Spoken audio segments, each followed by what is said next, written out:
It is 0500 local time. Steel hums beneath the flight deck as the carrier moves with steady purpose through open water. The sea is calm. The wind over the bow is clean and constant. Deck crews work in quiet rhythm, moving around parked aircraft that sit chained, silent, and ready. Nothing about this moment feels unusual. Then the atmosphere shifts. Inside the Combat Information Center, a radar operator leans closer to the screen. A new contact has appeared at the edge of the display. Fast, low, clean, no transponder, no flight plan. Bearing steady, speed increasing, unknown air contact. The report is calm, professional, almost emotionless. On the bridge, the officer of the deck does not look up immediately. He does not have to. The ship's systems are already feeding him everything that matters. Altitude decreasing, closure rate rising. This is not civilian traffic. This is not a navigation mistake. This is deliberate. Confirm track, the captain says evenly. Confirm. Single aircraft, low observable profile. 5 seconds later, another voice cuts through the room. Visual in 3, 2. The shadow reaches the deck before the sound does. A dark shape slices across the sky, impossibly low, moving faster than instinct can fully process. The sound follows half a heartbeat later, deep and overwhelming.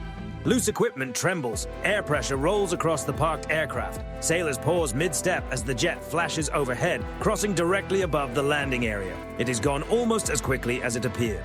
But everyone on board knows what they just saw. A Russian Su-57. No warning, no radio call, no change in course, just a direct pass over one of the most heavily protected ships on the planet. On deck, nobody runs, nobody shouts. That matters. Maintain stations, the captain says. His voice never rises.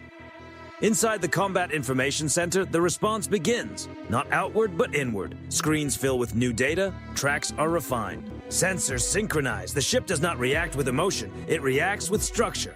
Condition 3, set and man all key stations. Steel shifts, systems wake, not to escalate, not to provoke, but to observe.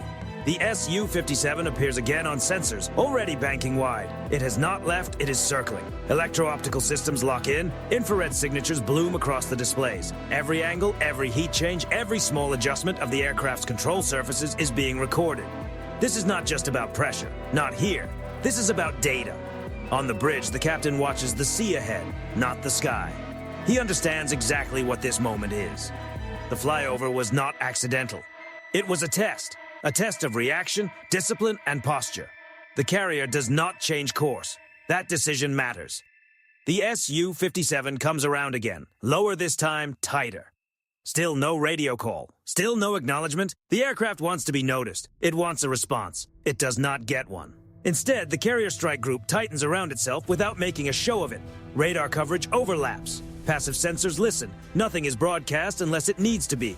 No systems are displayed openly. No sirens dominate the deck. Only controlled silence. Inside the Combat Information Center, a systems officer speaks without looking away from the screen.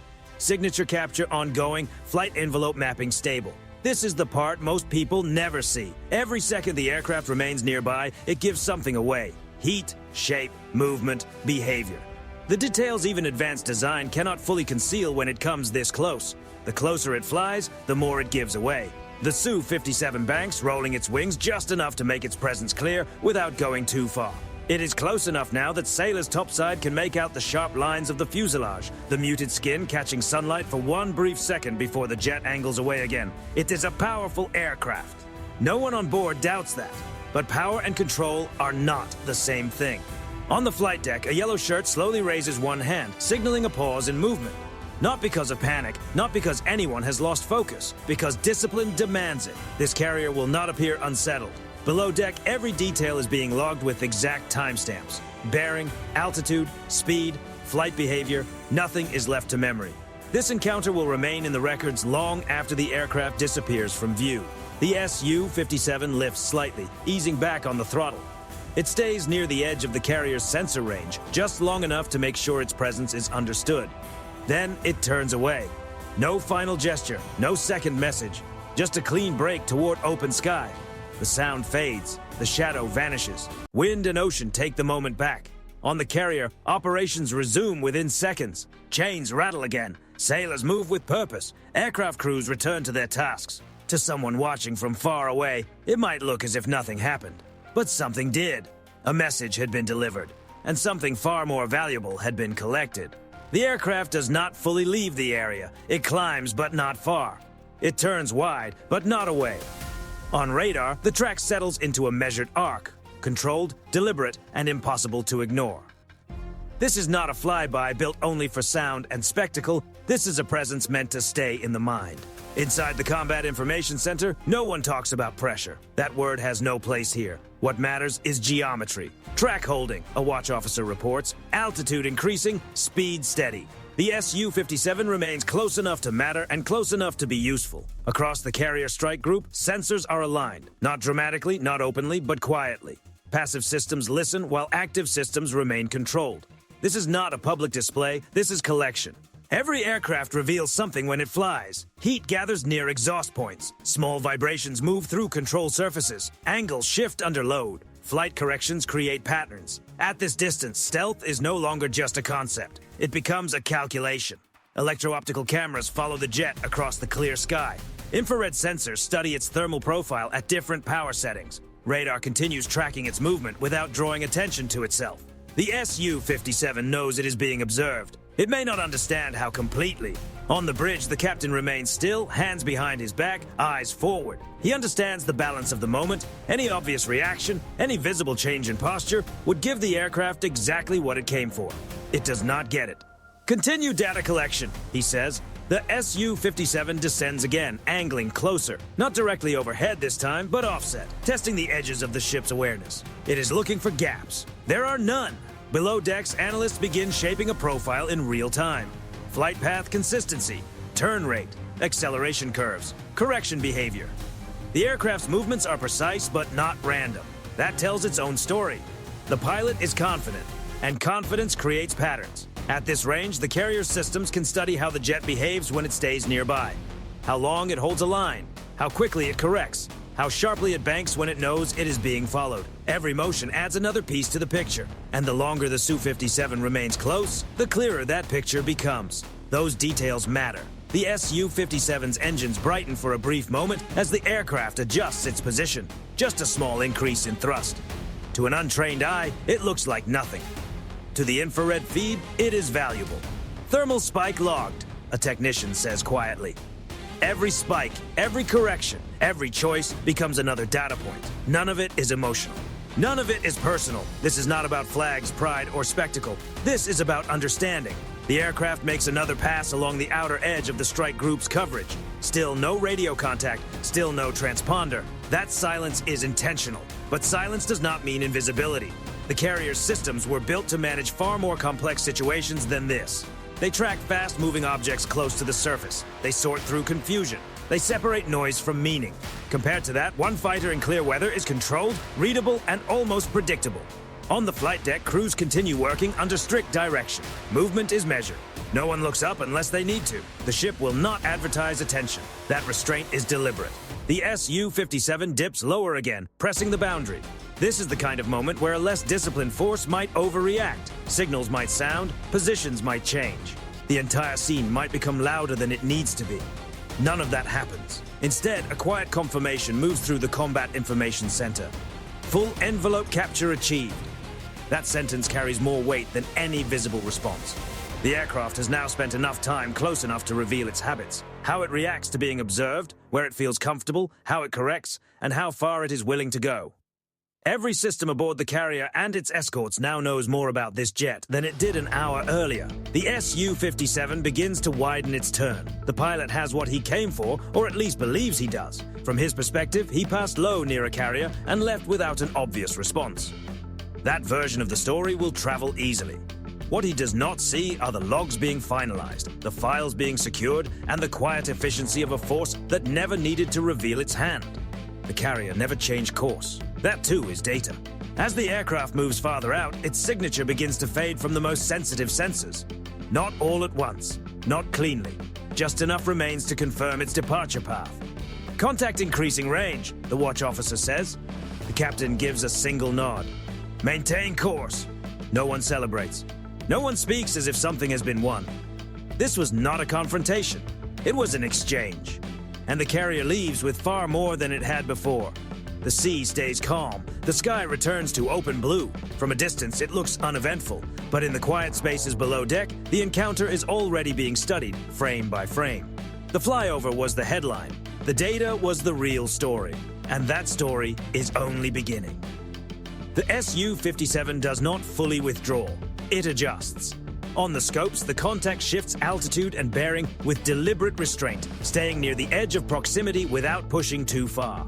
This is no longer just a demonstration. It is a negotiation without words. Inside the Combat Information Center, the atmosphere tightens, but nothing escalates outward. This is where doctrine matters most. Contact maintaining parallel track, a watchstander reports. Range stable. The carrier remains steady on course. Speed unchanged. Wind over deck constant. That choice is intentional. In naval terms, it removes ambiguity. There will be no chance to mistake movement for reaction. The response is not a maneuver. It is a system. Across the strike group, coordination deepens without being displayed. Data streams merge, timelines align. Sensors that had remained quiet begin cross-checking without drawing attention. The ship does not announce readiness, it simply embodies it. On the bridge, the captain leans slightly toward the display, studying the geometry. He is not really watching the aircraft, he is watching the space between decisions. Keep it clean, he says. Below, air controllers quietly adjust airspace buffers. Not to block the aircraft, but to frame the situation. If the Su-57 moves closer, it will enter a space that has already been understood, recorded, and defined by procedure. That is the paradox of control. The less you show, the more you hold. The Su-57 banks again, tighter this time. Its turn radius shrinks. The jet is testing the lateral response, looking for the exact moment when restraint becomes action. That moment never arrives. Instead, a new layer appears. Far beyond visual range, an Allied aircraft changes altitude. Not toward the Su-57, not away from it either. Just enough to change the geometry. Enough to remind the pilot that he is not alone in the sky. The message is subtle. It is not sent over radio. It is sent through positioning, timing, and math. Inside the Combat Information Center, a systems officer speaks calmly. Air picture normalized. No conflict vectors. That sentence marks a shift. The encounter has moved from uncertainty into control. The Su-57 holds its position for several long seconds, long enough to decide whether to push further, long enough to understand that the reaction it came looking for is not going to appear. This is where situations often become louder, and this is where this one stops. On the flight deck, no one looks up. That detail matters. The sailors trust the system because the system is built for moments like this.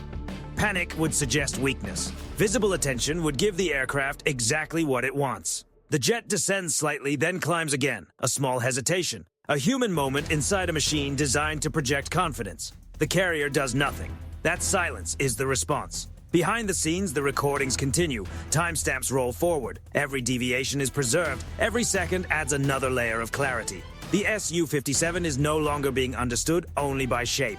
It is being understood by behavior. This is the part of modern conflict most people never see. No fire in the sky, no raised voices, no dramatic gestures. Just the steady accumulation of certainty. The aircraft turns outward, widening its arc.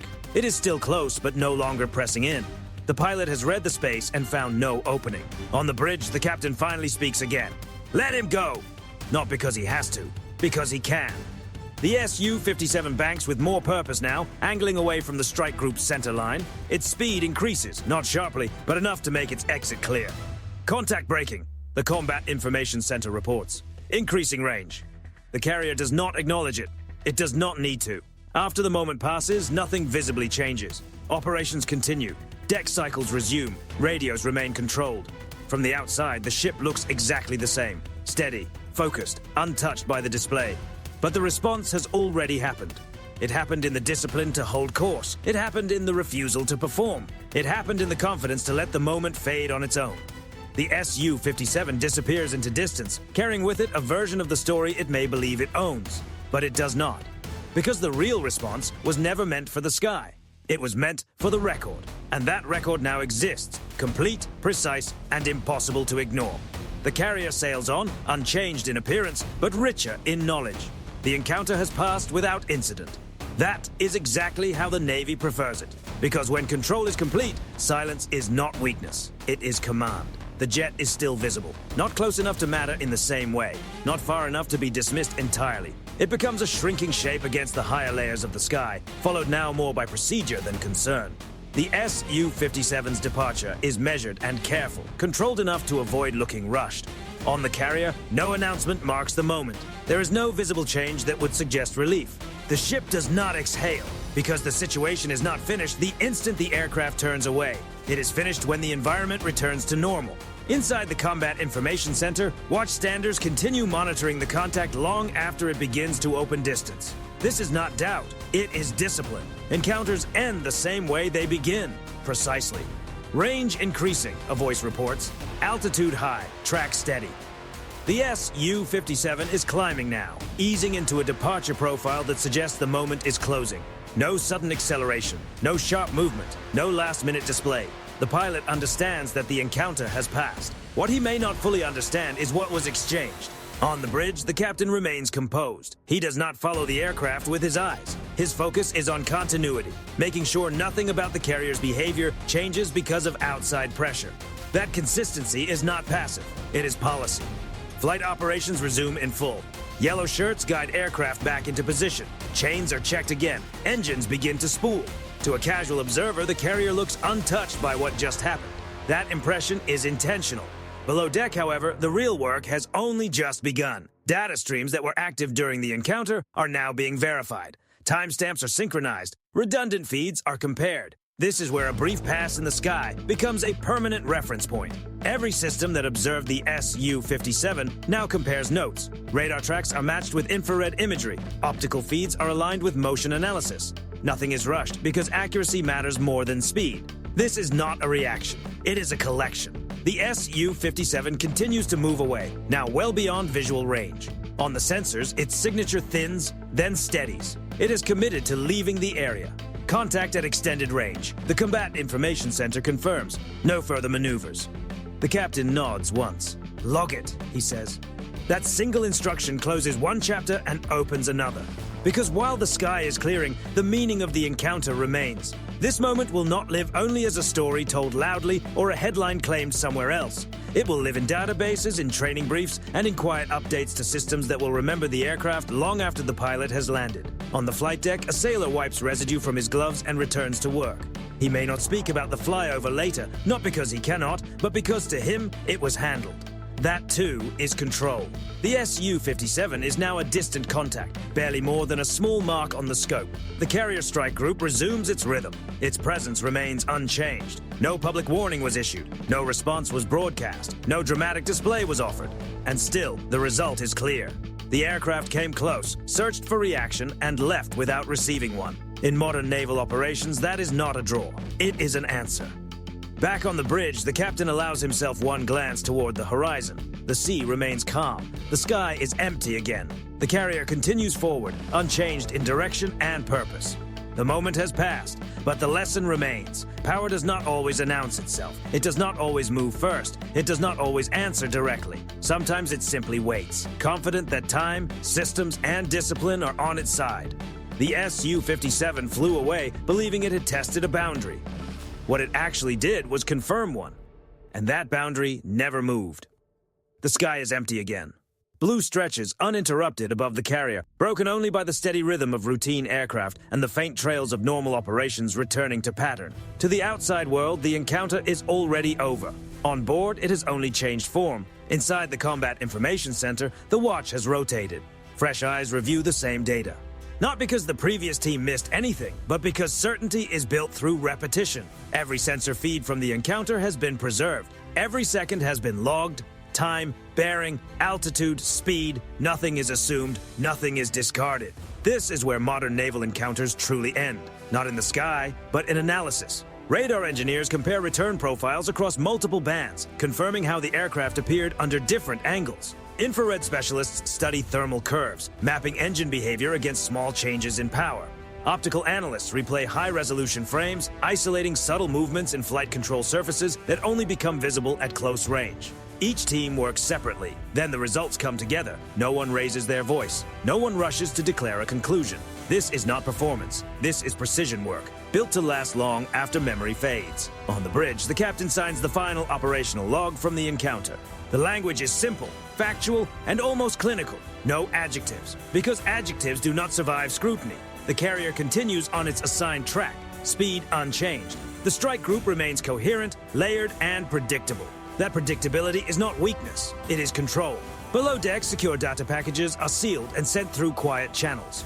There is no rush. What was gained will not lose value with time. If anything, it becomes more useful the longer it can be studied without pressure. This is the unseen half of strategic strength. Not spectacle, not noise, memory. The Su-57 pilot will land somewhere far from this deck. He will brief what he saw, a low pass, no visible response, a carrier that did not flinch. That story will travel, but it will travel incomplete. Because the pilot cannot describe what he gave away. He cannot know how much of the aircraft was measured, how many assumptions were tested, or how many unknowns became known in only a few minutes. He flew close to show presence. He left having revealed a pattern. On board the carrier, there is no feeling of celebration. Sailors do not gather around to talk about what just happened. They return to their routines with the quiet confidence of people who trust the systems around them and the training behind them. That culture matters. Because restraint without capability can look uncertain. Capability without restraint can become dangerous. The balance between the two is where real control exists. The encounter may not appear in headlines right away. It may never be publicly acknowledged at all. That too is intentional. Strategic advantage does not need applause. It needs consistency. As night approaches, the carrier's lights begin to shift. Watches change. Aircraft cycles continue. The sea remains calm and indifferent. Somewhere beyond the horizon, other aircraft move through the sky. Other ships hold their course. Other tests may already be forming, but this one is over. The Su-57 came close looking for a reaction. It found discipline instead. It searched for noise and found silence. And inside that silence, something lasting was created. Not just a memory, a reference point. Because the most important moments at sea are not always the loudest ones. They are the moments when one side learns far more than the other realizes, then chooses not to announce it. The carrier sails on, unchanged in course, expanded in knowledge. Ready for the next moment when the sky decides to test a force that already knows how to wait.